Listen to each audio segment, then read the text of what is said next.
உகாதி பண்டிகையினுடைய நல்வாழ்த்துக்களை எல்லா நம்முடைய சொந்தங்களுக்கு இந்த நேரத்தில் தெரிவித்துக் கொள்கின்றோம். சென்னையிலிருந்து ராமேஸ்வரத்துக்கு நீங்கள் சொன்னது போல ஒரு நாளைக்கு 2 ட்ரெயின் ஆல்ரெடி போயிட்டு இருக்கு.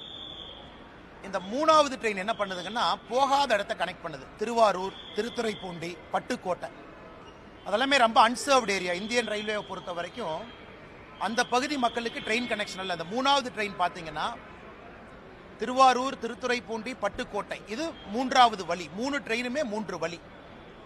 ஆனால் எங்களுடைய பெரிய மகிழ்ச்சி என்னன்னா திருவாரூரில் பல ஆண்டு காலமாக கேட்டுட்டு இருக்கிறாங்க. இன்னைக்கு அந்த 3வது ட்ரெயின் சென்னையிலிருந்து ராமேஸ்வரம் போகும் பொழுது மக்களுக்கு சென்னை கனெக்டிவிட்டியாக இருக்கட்டும், டெல்டா பகுதி கனெக்டிவிட்டி எல்லாத்தையும் கொடுக்குதுங்கண்ணா. நாம் இந்த ட்ரெயின் எப்போ அமைச்சர் ஒத்துக்கிட்டாங்களோ டெல்லியிலேயே கோரிக்கை வச்சுட்டு வந்துட்டோம். கோயம்புத்தூர், ராமநாதபுரம், ராமேஸ்வரத்துக்கு ஒரு ட்ரெயின் கனெக்ஷன் வேண்டும். காரணம், நிறைய சகோதர சகோதரிகள் வேலைக்காக இந்த பக்கம் வர்றாங்க, கோவில் தரிசனத்துக்காக ஒரு பக்கம் போறாங்க. தென் தமிழகத்தை கொங்கு பகுதிக்கு நேரடியாக கனெக்ட் பண்ணக்கூடிய ட்ரெயின், அதையும் விரைவில் மத்திய அமைச்சர் பரிசீலனை செய்வதாக சொல்லி இருக்கிறாங்க. இந்த கோரிக்கையை ராமநாதபுரத்திலிருந்து வச்சாங்க. நாங்கள் கோயம்புத்தூருக்கு அதிகமாக போறோம், எங்களுக்கு தினசரி சேவை வேண்டும்னு. நிச்சயமாக அது நடக்கும் என்கின்ற நம்பிக்கை எங்களுக்கு இருக்கு.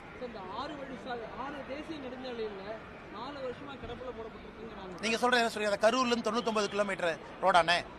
ஆமா, அதான் இது வந்து கிடப்பில் போடப்படல.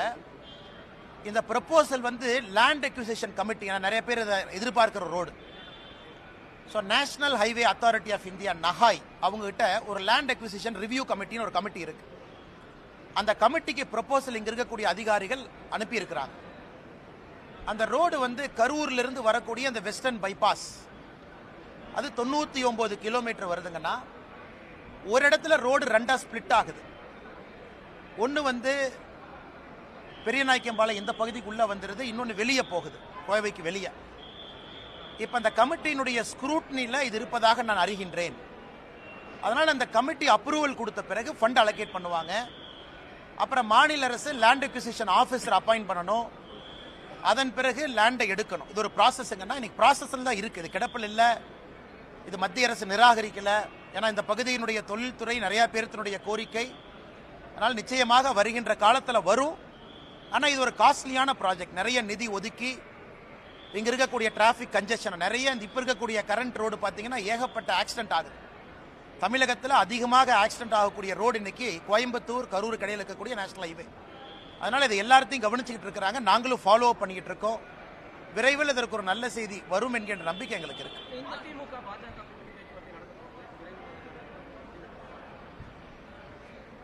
அதை பற்றி நான் எதுவும் பேச விரும்பலைங்கன்னா, காரணம்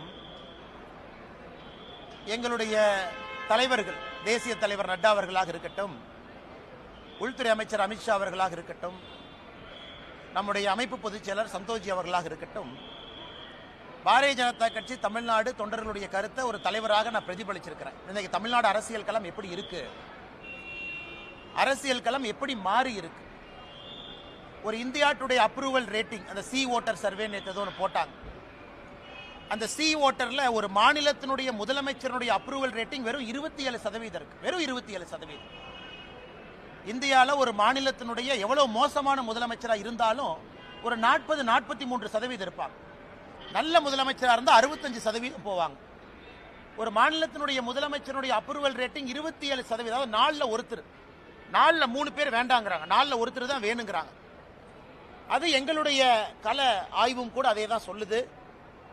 அதே நேரத்தில் தமிழகத்தில் பிரதான கட்சிகள் எப்படி இருக்கிறாங்க, பாரதிய ஜனதா கட்சி, தேசிய ஜனநாயக கூட்டணி, நம்மோடு இருக்கக்கூடிய அண்ணன் டிடிவி தினகரன் அவர்களாக இருக்கட்டும், அண்ணன் ஓபிஎஸ் அவர்களாக இருக்கட்டும், தென் தமிழகத்தினுடைய சூழ்நிலை எப்படி? தமிழகத்தை பொறுத்த வரைக்கும் எல்லா ஜோனும் ஒரே மாதிரி மக்கள் ஓட்டு போட மாட்டாங்க. தென் தமிழகம் வேறு, வாக்கு செலுத்துவதிலே கொங்கு பகுதி வேறு, மத்திய மண்டலம் வேறு, டெல்டா பகுதி வேறு, சென்னை சுற்றி இருக்கக்கூடிய 36 தொகுதிகள் வேறு.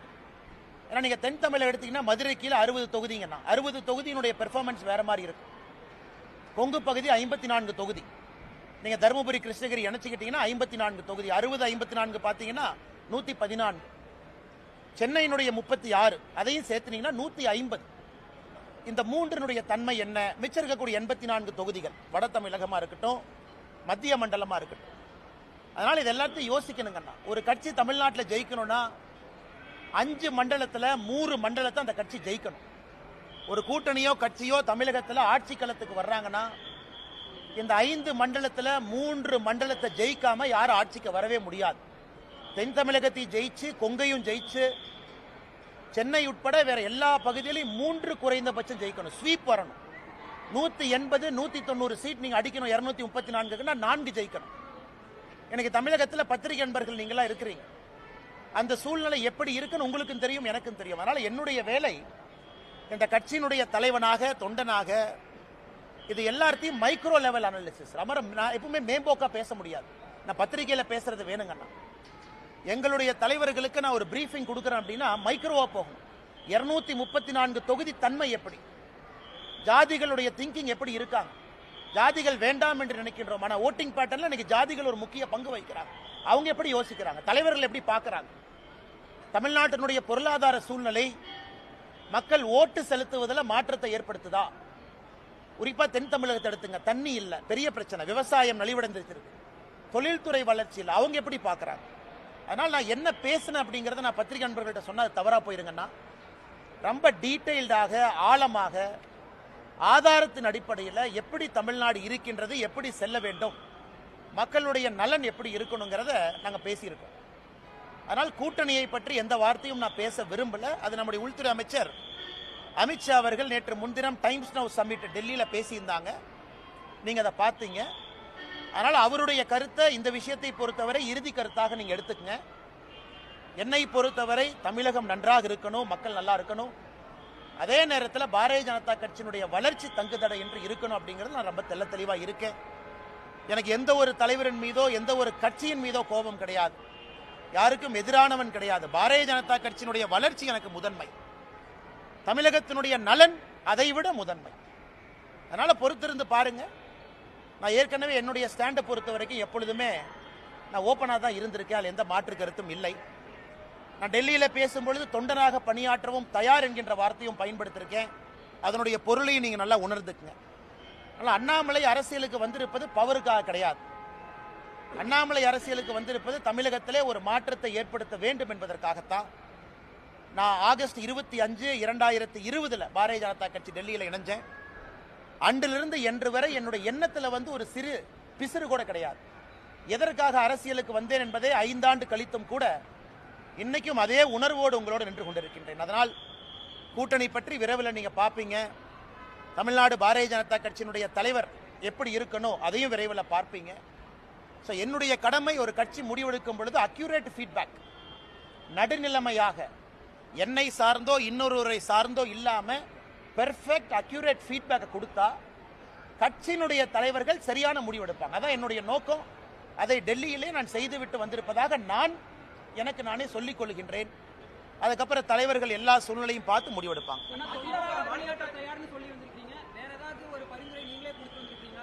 அண்ணே, அதை நான் பற்றி நான் பேச விரும்பலைங்கண்ணே. அது நான் அதுக்குள்ளே போக விரும்பலை. என்னை பொறுத்தவரை கட்சியினுடைய முக்கியமான தலைவர்கள் யார் இருக்கிறாங்க, யார் முடிவெடுக்கிறாங்க அப்படிங்கிறத தொடர்ந்து நான் பேசிக்கிட்டு இருக்கேன். அதை நான் இன்றைக்கும் அவங்ககிட்ட பேசியிருக்கேன். இன்றைக்கி சொல்லியிருக்காங்கன்னா, பாரத பிரதமர் நரேந்திர மோடி ஐயா ஏப்ரல் 6ஆம் தேதி தமிழ்நாட்டுக்கு வர்றாங்க. ராமேஸ்வரம், ராமநாதபுரத்துக்கு வர்றாங்க. இலங்கையிலிருந்து நேரடியாக டைரக்டாக இலங்கையிலிருந்து ராமநாதபுரத்துக்கு வர்றாங்க. இலங்கை 5ஆம் தேதி போகிறாங்க இலங்கைக்கு. அது முடித்த பிறகு மண்டபத்துக்கு வர்றாங்க. மண்டபம் வந்த பிறகு பாரத பிரதமர் நரேந்திர மோடி ஐயா அவர்கள் பாம்பன், அந்த புதிதாக இந்த புதிய டெக்னாலஜியோடு வடிவமைத்திருக்கக்கூடிய பாலத்தை திறப்பு விழா செய்கிறாங்க. அதன் பிறகு கோவிலுக்கு போகிறாங்க. ஒரு முக்கிய ஜோதிர்லிங்க கோயிலாக இருக்கக்கூடிய ராமேஸ்வரம் கோயிலுக்கு போய் ஆண்டவன் தரிசனம் முடிச்சுட்டு government meeting, government public meeting, அதாவது பாரதிய ஜனதா கட்சியினுடைய பொதுக்கூட்டம் இல்லை, அரசு நடத்தக்கூடிய பொதுக்கூட்டத்தில் பிரதமர் பங்கேற்று புதிய திட்டங்களுக்கான அறிவிப்பு எல்லாம் செஞ்சுட்டு பிரதமர் அவர்கள் மதுரை வழியாக டெல்லிக்கு திரும்பி போறாங்க. இது ஏப்ரல் 6ஆம் தேதி நடக்குது. அதற்கான பணிகள் எல்லாம் கூட நம்முடைய கட்சி தொண்டர்கள் செய்து கொண்டிருக்கின்றார்கள். அதுவும் எங்களுக்கு முக்கியம். பிரதமர் அவர்கள் தேர்தலுக்கு பிறகு 2024 லோக்சபா தேர்தலுக்கு பிறகு தமிழ்நாட்டுக்கு வரக்கூடிய அவருடைய முதல் விசிட் இது. அதையும் வெற்றிகரமாக அந்த பகுதியில் நடத்தி காட்ட வேண்டும் என்கின்ற முனைப்போடு இருக்கிறோம். அதனால் அரசியல் என்ன நடக்கும், எப்படி நடக்கும், எந்த நேரத்தில் நடக்கும், அதெல்லாம் சரியான நேரத்தில் நடக்குங்கன்னா,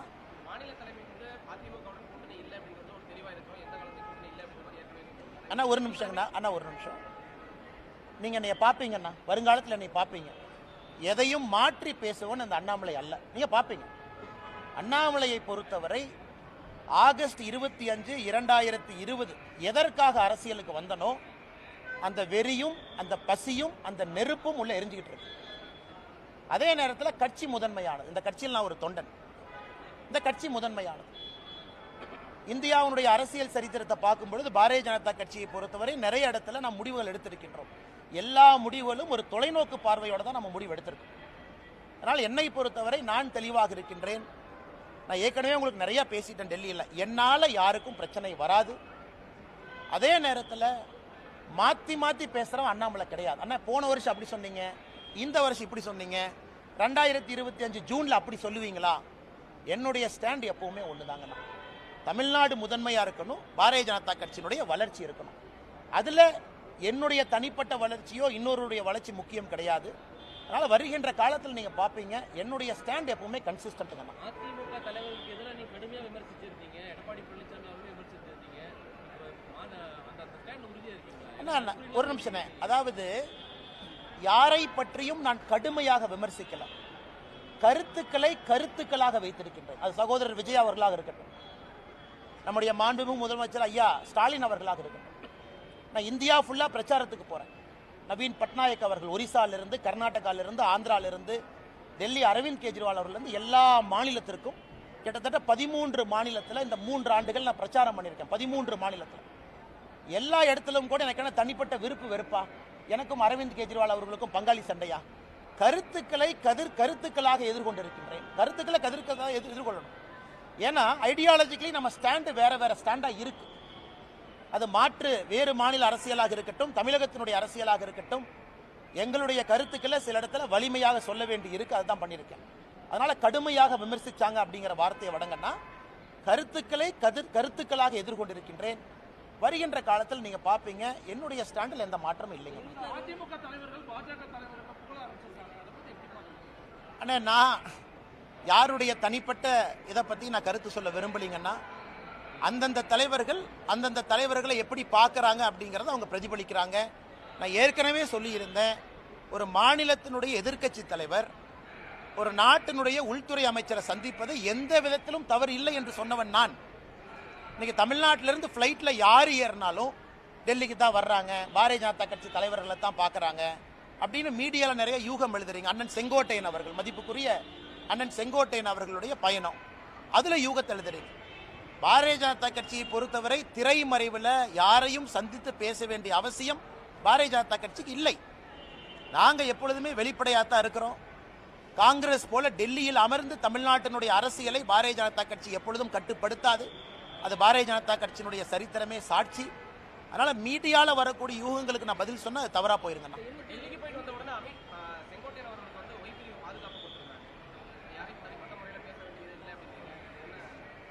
விஜய் அவர்களுக்கு பாதுகாப்பு இருக்கு. இன்னைக்கு விஜய் அவர்களுக்கு பாதுகாப்பு கொடுத்த காரணத்திற்காக இல்ல, அப்ப பாஜகவும் அதாவது மத்திய ஆளுகின்ற ஆட்சியும் விஜய் அவர்களுக்கும் ஒரு தனிப்பட்ட உடன்படிக்கை இருக்கா? இல்லை.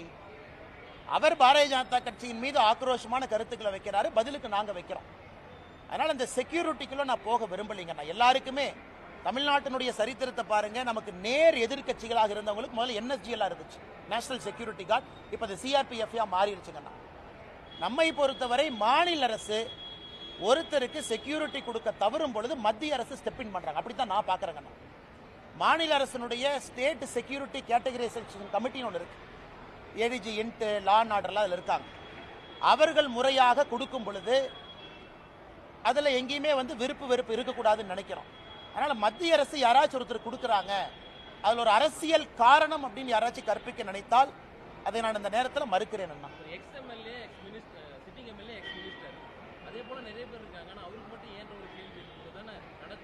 ஆனால் எனக்கு தெரியலீங்கண்ணா, நீங்கள் அந்த செக்யூரிட்டி கேட்டகரைசேஷன் கமிட்டி, அரசியல் சூழல், குறிப்பாக தொண்டர்கள் வருவது, பாதுகாப்பு காரணம், கருத்துக்கள் பேசுவது, அதை பற்றி நான் சொல்ல விரும்பலீங்கன்னா இருக்கலாம். இன்டெலிஜென்ஸ் ஏஜென்சிஸ் என்ன பிக் பண்ணுறாங்க, அந்த செக்யூரிட்டி கேட்டகரைசேஷன் கமிட்டியில் என்ன யோசிக்கிறாங்க, இதெல்லாம் கூட ஒரு காரணமாக இருக்குங்கண்ணா. பட் நான் விஜய் அவர்களுக்கும் இதே தான் சொல்கிறேன், அண்ணன் செங்கோட்டையன் அவர்களுக்கு இதே தான் சொல்கிறேன். மாற்று கருத்து பேசக்கூடிய நண்பர்களுக்கும் நம்ம கொடுத்துருக்கிறோமே, அப்ப நமக்கும் விஜய் அவர்களுக்கும் உறவா? நிச்சயமா கிடையாது. அப்ப நமக்கும் செங்கோட்டையன் அண்ணனுக்கும் உறவா? நிச்சயமா கிடையாது. இது வந்து அந்த ரீதியில தான் நீங்க பார்க்கணுங்க. மேடம் மேடம் கேளுங்க மேடம். மேடம் மேடம் இன்னவே எல்லா அரசியல் கட்சிகளும் அவர்களுடைய நிலைப்பாட்டை தெரிவிச்சிட்டாங்கன்னா மக்களுக்கு அது ரொம்ப சௌரியமா போயிடும். சகோதரர் விஜய் அவர்களாக இருந்தாலும் கூட அரசியல் எதுக்கு வந்திருக்காங்க, யாரை எதிர்க்கிறாங்க, என்ன காரணத்திற்கு இங்கே அரசியல் பண்றாங்க, அந்த நிலைப்பாட்டை தெரிவிக்கணும். அதனால் சகோதரர் அவர்கள் நிலைப்பாட்டை, விஜய் அவர்கள் நிலைப்பாட்டை தெரிவிச்சுக்கிறாங்க. நான் வரவேற்கிறேன், நோ ப்ராப்ளம். இதுக்கு தான் அரசியல் வந்திருக்கேன். பட் நாங்க திமுகவையும் எதிர்க்கின்றோம், இப்படித்தான் எதிர்க்கிறோம். அதாவது திமுகவை எதிர்க்கும் பொழுது பாரதிய ஜனதா கட்சியினுடைய கொள்கையும் திமுக கொள்கையும் 1008 வித்தியாசம் இருக்கு. திமுக 2 மொழி, நாங்க 3 மொழி பேசுறோம். திமுக நீட்டு வேண்டாம், நாங்க நீட்டு வேண்டும்னு சொல்றோம். திமுக வக்ஃப் போர்டுக்கு எதிரி, நாங்க வக்ஃப் போர்டு வேணும்னு சொல்றோம். இது எதிர்ப்பு, இது எதிர்ப்பு. அதாவது கொள்கை ரீதியான எதிர்ப்பு. அதனால இன்னைக்கு மக்கள் அரசியல் கட்சிகளை பார்ப்பாங்க. வெறுமனே எதிர்க்கிறீங்களா, பேச்சுக்காக எதிர்க்கிறீங்களா, இல்ல எதிர்க்கிறீங்கன்னா உங்களுடைய கொள்கை அடிப்படையிலே மாறுபட்ட கொள்கையா, இது மக்கள் பார்ப்பாங்க. இன்னைக்கு பாரதிய ஜனதா கட்சியினுடைய எதிர்ப்பு என்பது அடிப்படையிலே மாறுபட்ட கொள்கையோடு திராவிட முன்னேற்ற கழகத்தை நாம் எதிர்த்துக் கொண்டிருக்கின்றோம்.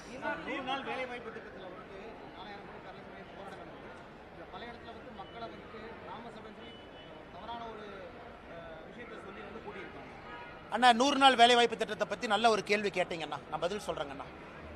அண்ணா தமிழ்நாட்டை பொறுத்த வரைக்கும் சில டீடைல்ஸ் நான் கொடுக்குறேங்கண்ணா, நல்லா எழுதி வச்சுக்கங்கண்ணா. எந்த அளவுக்கு ஃப்ராடுத்தனம் இங்க இருக்கக்கூடிய திராவிட முன்னேற்ற கழகத்தினுடைய ஆட்சியாளர்கள் செய்யறாங்க அப்படிங்கிறத, எந்த அளவுக்கு ஃப்ராடுத்தனம் பண்றாங்க நீங்க பார்க்கணுங்கண்ணா. ஆனா அதாவது நான் சொல்றது நல்லா கேட்டுங்கண்ணா. தமிழ்நாட்டை வர பின்தங்கிய மாநிலங்கள் இந்தியாவில் நிறைய இருக்குங்கண்ணா. தமிழ்நாட்டை விட கிராமப்புற மாநிலங்கள் நிறைய இருக்குங்கண்ணா. தமிழ்நாட்டை விட கிராமப்புற மாநிலங்கள். இன்னைக்கு இந்த 100 நாள் வேலைவாய்ப்பு திட்டம் நாம ஆட்சிக்கு வந்த பிறகு எல்லா மாநிலங்களுக்கும் கொடுத்திருக்கக்கூடிய நிதி நான் படிக்கிறேங்கண்ணா. ஆந்திராவை பொறுத்த வரைக்கும், ஆந்திர பிரதேச பொறுத்த வரைக்கும் 2021-22 மேடம் நான் சர்க்குலேட் பண்றேன், நீங்க நோட்ஸ் பெருசா எடுக்க வேண்டாம், உங்களுக்கு அந்த டேட்டா கைக்கு வந்துடும். 21-22, 22-23, 23-24, 24-25 4 வருஷங்கண்ணா. 4 ஆண்டுகள் ஆந்திராவுக்கு மொத்தமாக நாம் கொடுத்திருப்பது 30,063 கோடி. பீகார் தமிழ்நாட்டை விட பின்தங்கிய மாநிலம், கிராம பகுதிகள் அதிகமாக இருக்கக்கூடிய மாநிலம். பீகாருக்கு 4 ஆண்டுகள் நாம் கொடுத்திருப்பது 24,726 கோடி. குஜராத் 4 ஆண்டுகள்ல 100 நாள் வேலைவாய்ப்பு திட்டம் குஜராத் நல்லா கவனிச்சுக்கங்கண்ணா. குஜராத்துக்கு நாம் கொடுத்திருப்பது வெறும் 6,613 கோடி. கர்நாடகா பிஜேபி அரசு இடையில் இருந்தாங்க, 4 ஆண்டுகளுக்கு நாம் கொடுத்திருப்பது 23,226 கோடி. கேரளாவிற்கு 13,000 கோடி. மத்திய பிரதேஷ் தமிழ்நாட்டை விட பின்தங்கிய மாநிலம் 26,000 கோடி. ஒரிசா 18,000 கோடி. ராஜஸ்தான் 35,000 கோடி.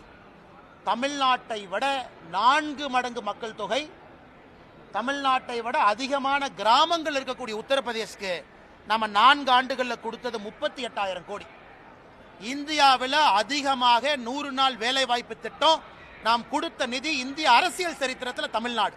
கடந்த 4 ஆண்டுகளில் 39,333 கோடி ரூபாய். யூபி தமிழ்நாட்டை விட 3 மடங்கு மக்கள் தொகை அதிகம், தமிழ்நாட்டை விட கிராமம் அதிகம். அவங்க நடத்தாத 100 நாள் வேலைவாய்ப்பு திட்டத்தை அவன் நடத்திட்டு இருக்கா. என்ன கதை விட்டுட்டு சுத்துறாங்களா? அப்ப யாரு பேர்ல நீ போலி கணக்கு எழுதுற? யூபியில 23 கோடி மக்கள், 24 கோடி. யூபியில 38,687 கோடி. தமிழ்நாட்டில் 8.5 கோடி மக்கள் தொகை. தமிழ்நாட்டில் எவ்வளவு காசு வாங்கியிருக்காங்க? 39,338 கோடி. இதை கனிமொழி அக்கா பார்லிமெண்ட்ல பேச மாட்டாங்களா? நான் டேட்டா உங்களுக்கு இப்ப முடிச்சோன்னே கொடுக்குறேன், டேபிள் போட்டு. அது மட்டும் இல்லைங்கன்னா, தமிழ்நாட்டுக்கு கொடுத்திருக்கக்கூடிய 100 நாள் வேலைவாய்ப்பு திட்டத்தினுடைய நிதி என்பது மகாராஷ்டிரா, தெலங்கானா, சத்தீஸ்கர் 3 மாநிலத்தை சேர்த்துனாலும் தமிழ்நாட்டினுடைய நிதியை விட குறைவா வாங்கியிருக்கிறாங்க. என்ன நியாயம் இது? அதுக்கு அடுத்தது பாருங்க, மொத்தம் கிராம பகுதி மக்கள் தொகை. கிராம பகுதி மக்கள் தொகை அக்கா கேட்பாங்க, இந்து அக்கா, அண்ணா நீங்க இப்படிலாம் சொல்லக்கூடாது, கிராம பகுதி ப்ரொபோஷனேட் சொல்லுங்க. ஆந்திரால கிராம பகுதி மக்கள் தொகை பீகார்ல 9%, மத்திய பிரதேஷ்ல 5%, உத்தரப்பிரதேஷ்ல 15%, தமிழ்நாட்டில் 3.7 கோடி. 8.5 கோடியில 3.7 கோடி. உத்தரப்பிரதேஷ்ல 23 கோடியில 15 கோடி கிராமப்புறம். 23 கோடி மக்கள் தொகையில 15 கோடி கிராமப்புறம், அவன் 38,000 கோடி. 8.5 கோடி மக்கள் தொகையில 3.7 கோடி கிராம மக்கள், ஆனா நான் 39. அப்ப இடையில எவனோ பணத்தை சாப்பிட்றான். Clear, data clear. அப்ப இடையில எவன் பணத்தை சாப்பிட்றான்னு இப்ப தொலையிட்டு இருக்கோம். இடையில பணத்தை சாப்பிட்றான்னு தூக்கணும். இந்த போலி கணக்கு, வராதவங்க பேர்ல கணக்கு, திமுக கூட்டத்துக்கு குரூப்பு குரூப்பா கூட்டிட்டு போய் கணக்கு, அதெல்லாம் 100 நாள் வேலைவாய்ப்பு திட்டம், பஸ்ல கூட்டிட்டு போறது, அதெல்லாம் மாட்டி டாஸ்மார்க் ஊழலை விட மிகப்பெரிய ஊழலாக தமிழ்நாட்டில் 100 நாள் வேலைவாய்ப்பு திட்டம் மிகப்பெரிய ஊழலா இருக்கும். ஆனா இதுல திமுகவுடைய பஞ்சாயத்து பிரசிடென்ட் ஜெயிலுக்கு போவான். அவங்க எல்லாம் கட்டி வைக்கணும்னா திகார் மாதிரி 4 ஜெயில் கட்டணும். கோயம்புத்தூர் பஞ்சாயத்து பிரசிடென்ட்ல இதுல ஏறு, இந்த ராமநாதபுரத்துக்காரன்லாம் இதுல போ, இந்த பக்கமெல்லாம் இங்க போ, சென்னைக்காரன்லாம் இங்க வந்துரு.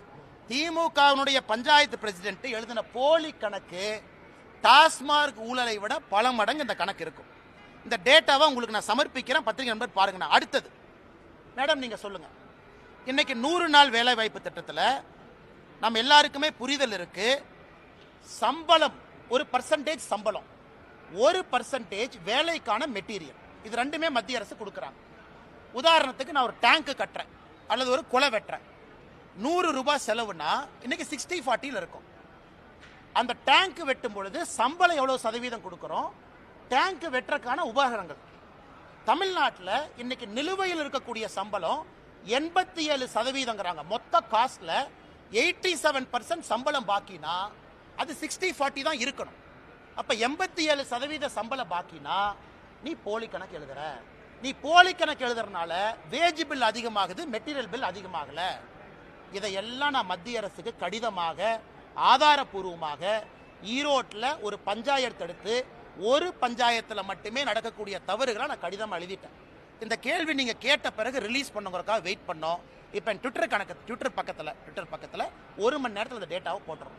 அதனால் எங்களை பொறுத்தவரை மத்திய அரசு ஒரு சிறப்பு அதிகாரிகள் குழுவை போட்டு தமிழ்நாட்டில் 39,000 கோடி ரூபாயும் ஆடிட் பண்ணி, இந்த பெருச்சாளிகள் எவன்லாம் பணம் திருண்டானோ 4 சிறைச்சாலையை மத்திய அரசினுடைய பணத்தில் கட்டி அந்த 4 சிறைச்சாலையை நப்பிட்டு தான் அடுத்த பைசா கொடுக்கணும்.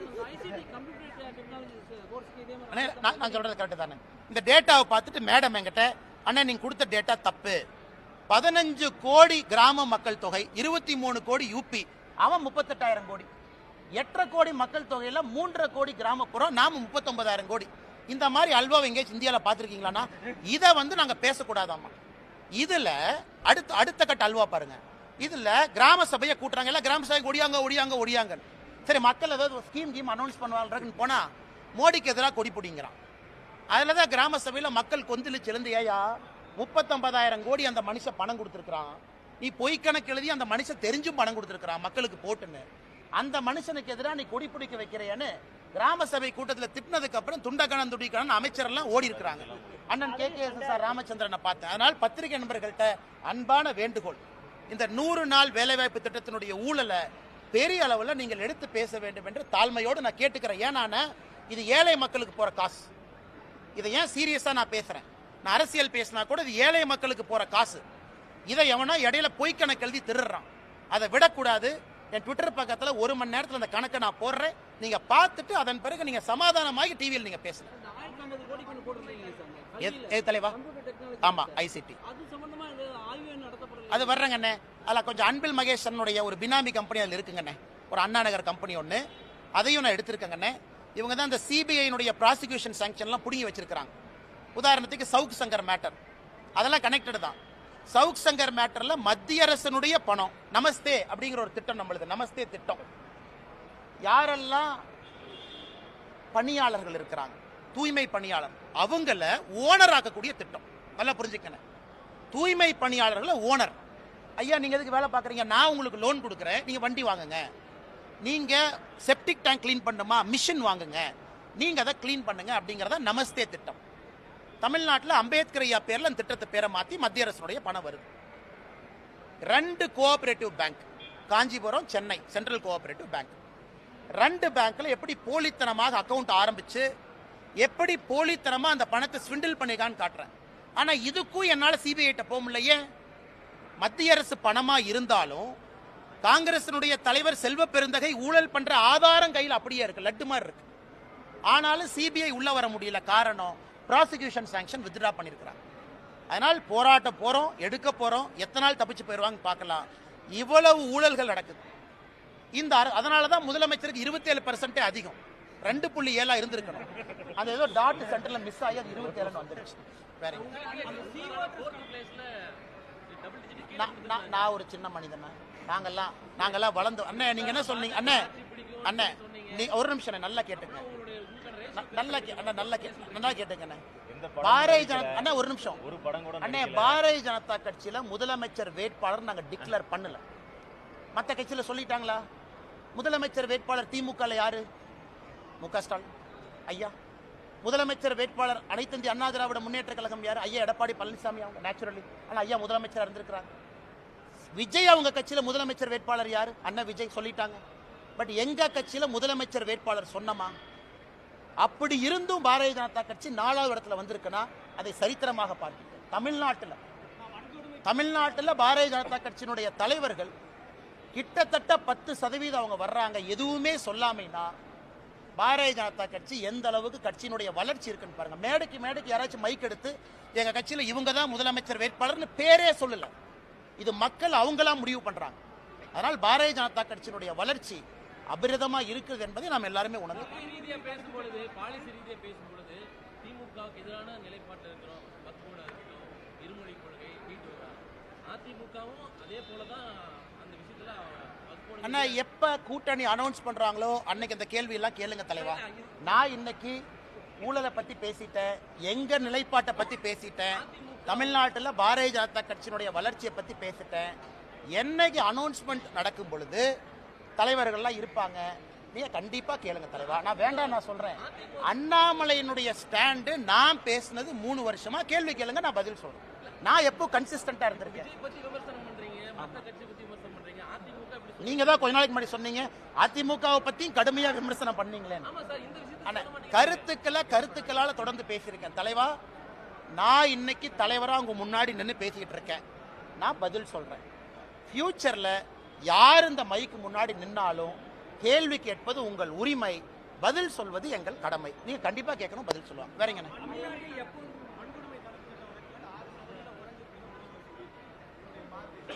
அண்ணே, நம்ம முதலமைச்சரை பொறுத்த வரைக்கும் டேட்டாவை கையில் எடுத்துக்குவாருண்ணே. எந்த பீரியடுக்கு குறைஞ்சிருக்குன்னு பின்னாடியே போவார். சட்டசபையில் சட்டம் ஒழுங்கு 2011-12 பாத்தீங்கன்னா சட்டம் ஒழுங்கு குறைஞ்சிருக்குங்கிறார். சரி, நான் கேட்கிறேன், முதலமைச்சர் அவர்களே சட்டம் ஒழுங்குல வெள்ளை அறிக்கை ஏன் கொடுக்கல? நான் தொடர்ந்து சொல்வது 2022ஆம் ஆண்டு, அதுக்கப்புறம் என்சிஆர்பி டேட்டா என்ன வரலீங்கண்ணே. நானும் பிரஷர் போட்டுட்டு இருக்கேன், தயவு செஞ்சு என்சிஆர்பி டேட்டாவை கொடுங்க. 2022ஆம் ஆண்டு என்சிஆர்பி டேட்டாவை பார்த்தீங்கன்னா பெண்கள் குழந்தைகளுக்கு எதிரான குற்றம் தமிழ்நாட்டில் ஒரே ஆண்டில் 8.9% உயர்வு. அதுக்கப்புறம் அபிஷியல் டேட்டாவே இல்லை. அதனால முதலமைச்சர் எந்த டேட்டாவை பார்த்து பேசிட்டு இருக்காருன்னா, எந்த டேட்டாவை பார்த்து ஒரு எம்பி, காங்கிரஸ் எம்பி பார்லிமெண்ட்ல கேட்கறாங்க, என்னையா டேட்டாவே சொல்லின்னு. அமைச்சர் சொல்றாங்க, அண்ணே டேட்டா நான் சொல்ல முடியாது, மாநில அரசு டேட்டா கொடுத்தா தான் நான் கொடுக்க முடியும். மாநில அரசு டேட்டா கொடுக்க மாட்டாங்க, கொடுத்தா தானே என்சிஆர்பியில வரும். ஸோ இவங்களுடைய ஆட்சி வந்த பிறகு குற்றங்கள் அதிகமாக இருக்கு. இது பாராளுமன்றத்தில் அஸ்வினி வைஷ்ணவ் அவங்க பதில் சொல்லியிருக்காங்க. மேடம், நீங்க தமிழ்நாட்டில் டேட்டா கொடுத்தா பப்ளிஷ் பண்றதா எங்க வேலை. தமிழ்நாட்டு அரசு கிட்ட போய் டேட்டா வலுக்கட்டாயமாக வாங்கக்கூடிய உரிமை எங்களுக்கு இல்லை. அதனால முதலமைச்சர் அவர்கள் எந்த காலகட்டத்தை பார்த்துட்டு இருக்காரு, எங்க பப்ளிக் டேட்டா எங்க? பத்திரிகை நண்பர்களுக்கு வெள்ளை அறிக்கை பப்ளிக் டேட்டா கொடுக்கணும். 2021, 22, 23, 24, 25 வேண்டாம், உங்க முன்னாடி கொடுக்கட்டும். உமன் அண்ட் சில்ட்ரன் எவ்வளவு, கேங் ரேப் எவ்வளவு, அட்ராசிட்டி அகேன்ஸ்ட் உமன் எவ்வளவு, SC/ST prevention of atrocity act என்ன, எதுவுமே இல்லாம எப்படி நான் பதில் சொல்றது? எந்த பீரியட், எந்த காலகட்டம், எந்த ரேஷியோ?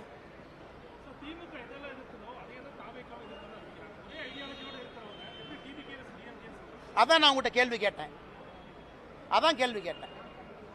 அண்ணன் சீமான் அவர்கள் நான் பாராட்டுறேன். ஏன்னா அவருடைய கொள்கை வேறு, அவர் எதிர்க்கிறாரு. பாரதிய ஜனதா கட்சியை நானே பாராட்டிக்கிறேன். எங்க கட்சியாக இருந்தாலும் நாங்களாம் சேர்ந்து பாராட்டிக்கிறோம். ஏன்னா எங்க கொள்கை வேறு, நாங்க எதிர்க்கிறோம். மிச்ச கட்சிகளாம் ஒரே கொள்கை தானே. நீங்க கேட்டீங்க அண்ணன் டிவிக்கு, அவங்களாம் ஒரே கொள்கை தானே. ஆனா புதுசா என்ன கொண்டு வர்றாங்கன்னு கேட்கறேன். அதனாலதான் நாங்க தைரியமா இருக்கிறோம். தேசிய ஜனநாயக கூட்டணி வரக்கூடிய தேர்தலில் பெரிய அளவில் வெற்றி வாய்ப்பை கொண்டு வரும் என்கிற நம்பிக்கை எனக்கு இருக்கு. ஏன்னா முதலமைச்சருடைய அப்ரூவல் ரேட்டிங்கே 27%. இந்தியாவில் எங்கேயாச்சும் அநியாயம் பார்த்துருக்கீங்களா? அந்த அநியாயம்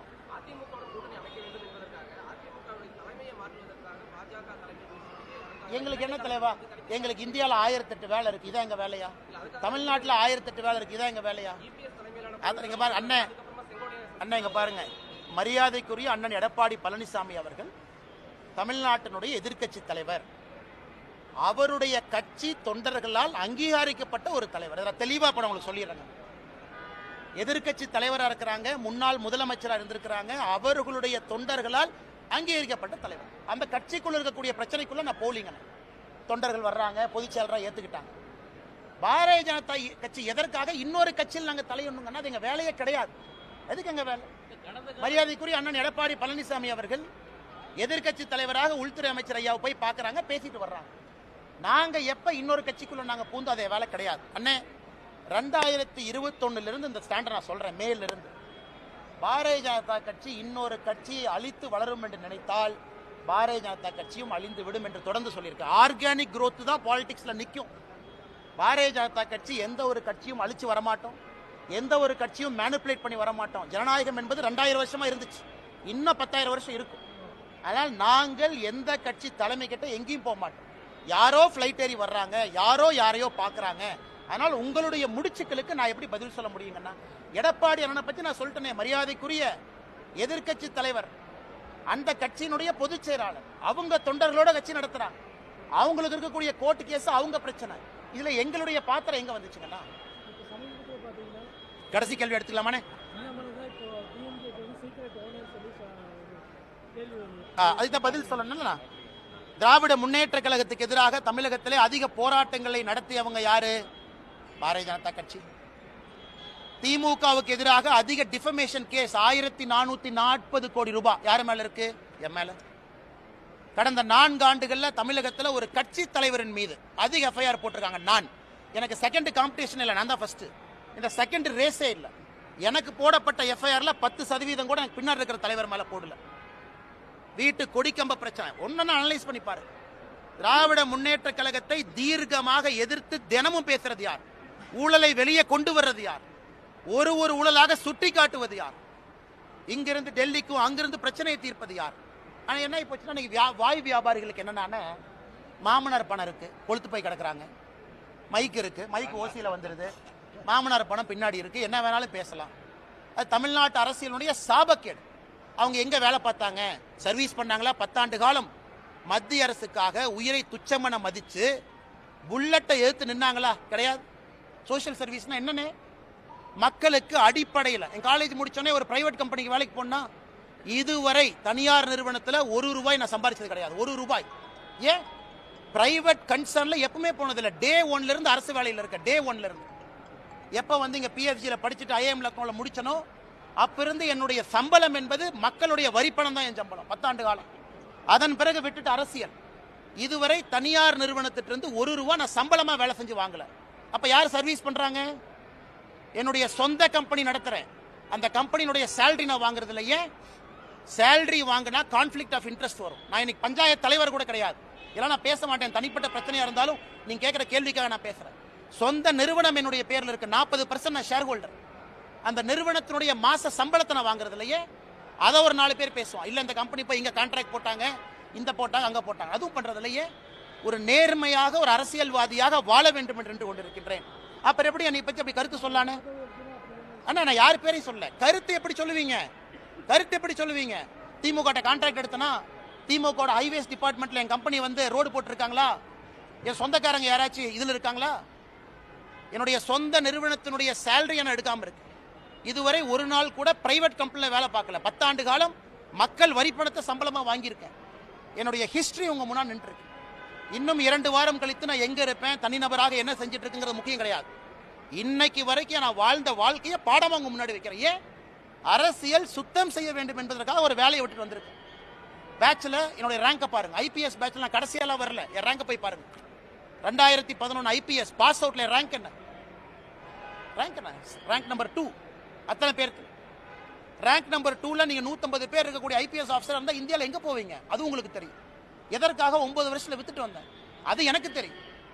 நான் ஏதோ சராசரியாக அப்படியே தேய்ச்சிக்கிட்டு கல்யாணமா என் மாமனார் கொடுத்த காசுல வண்டி ஓட்டிக்கிட்டு அதுல 2 நிறுவனத்தை நடத்திக்கிட்டு லாட்டரி வித்துக்கிட்டுலாம் இல்லைன்னு சொந்தமாக உழைச்சு உங்க முன்னாடி நின்று சுயம்பாக பேசிட்டு இருக்கேன். எந்த காட்ஃபாதரும் கிடையாது, 0 காட்ஃபாதர். அதனால மிக பெருமையா இருப்பேன். கொஞ்சம் வாய்ப்பேச்சு அதிகம், எனக்கு கொஞ்சம் குறும்பு அதிகம், கொஞ்சம் தன்மானமும் வைராகியமும் கொஞ்சம் அதிகம். அப்பப்போ பிரச்சனை மாட்டிக்கிறேன். அதுக்காக பிரச்சனை வந்தாலும் தன்மானத்தையும் வைராகியத்தையும் எப்போ விடமாட்டேன். எந்த பிரச்சனை வந்து தனி மனிதனாக விவசாயம் செஞ்சாலும் திரும்ப வந்துகிட்டே தான் இருக்கும். கட்சி முதன்மை தெளிவா சொல்லிட்டேன். நான் தொண்டனாக இருப்பதற்கும் தயார், தெளிவா சொல்லிட்டேன். நான் இங்க பவருக்காக வரல, தெளிவா சொல்லிட்டேன். அதே நேரத்தில் என் ஸ்டாண்டும் மாறாது, அதையும் தெளிவா சொல்லிட்டேன். கட்சி முடிவெடுக்கும் பார்த்துட்டு இருக்கேன். தேங்க்யூ தலைவா. பொலிட்டிக்கல் கிளாஸே எடுத்திருக்கிறோம். பேசு தமிழா பேசுவினுடைய மக்கள் ஃபவுண்டேஷன் மூலமாக நம்ம ஒரு மிகப்பெரிய ஒரு பசு சரணாலயம் அமைப்பதற்கான முயற்சியில் ஈடுபட்டிருக்கோம். இந்த பசுக்கள் சரணாலயத்திற்கு என்னுடைய கான்ட்ரிபியூஷனாக நான் ஏதாவது கொடுக்கணுங்கிற எண்ண ஓட்டத்தின் அடிப்படையில் கிட்டத்தட்ட 10 ஆண்டுகளுக்கு மேலே நான் கலெக்ட் பண்ண கலை பொருட்கள் அனைத்தையும் விற்று அதன் மூலமாக திரட்டப்படக்கூடிய தொகை என்னவோ அதை இந்த மக்கள் ஃபவுண்டேஷனுக்கு, இந்த பசு சரணாலயம் திட்டத்திற்கு என்னுடைய கான்ட்ரிபியூஷனாக கொடுக்க போகிறேன். இந்த பொருட்கள் அனைத்துமே நம்முடைய பேசு தமிழா பேச அலுவலகத்தில் விற்பனைக்கு இருக்குது. கீழே இருக்கக்கூடிய இந்த கான்டாக்ட் நம்பருக்கு நீங்கள் கால் பண்ணி இது பற்றின மேலதிக விவரங்களை நீங்கள் தெரிஞ்சுக்கலாம். அது மட்டும் இல்லாமல் மக்கள் ஃபவுண்டேஷனுடைய அக்கௌண்ட் நம்பரை இந்த வீடியோடைய டிஸ்கிரிப்ஷனில் கொடுத்துருக்கோம். நீங்கள் நேரடியாக அந்த அக்கௌண்ட் நம்பர் மூலமாகவும் உங்களுடைய கான்ட்ரிபியூஷன்ஸை கொடுக்கலாம். பேசு தமிழா பேசு ஒரு சேனல் கிடையாது, அது ஒரு இயக்கம்னு நான் உறுதியாக நம்புகிறேன். உங்களுடைய குரலை தான் நாங்கள் ஒவ்வொரு வீடியோலையும் பேசுகிறோம், உங்களுடைய மனசாட்சியை தான் நாங்கள் பிரதிபலிக்கிறோங்கிற ஒரு எண்ணம் எங்களுக்கு இருக்குது. அதே எண்ணம் உங்களுக்கு இருந்ததுன்னா தொடர்ந்து பேசு தமிழா பேசுவனுடைய முயற்சிகளுக்கு நீங்கள் கொடுக்கக்கூடிய ஆதரவை இந்த பசுக்கள் சரணாலயம் திட்டத்திற்கும் கொடுக்கணும்னு சொல்லி ரொம்ப தாழ்மையோடு கேட்டுக்கிறேன். உங்களுடைய அன்பாலையும் ஆதரவாலையும் தான் பேசு தமிழா பேசி இயங்கிட்டு இருக்கு. அதற்கு என்றென்றைக்கும் நன்றி.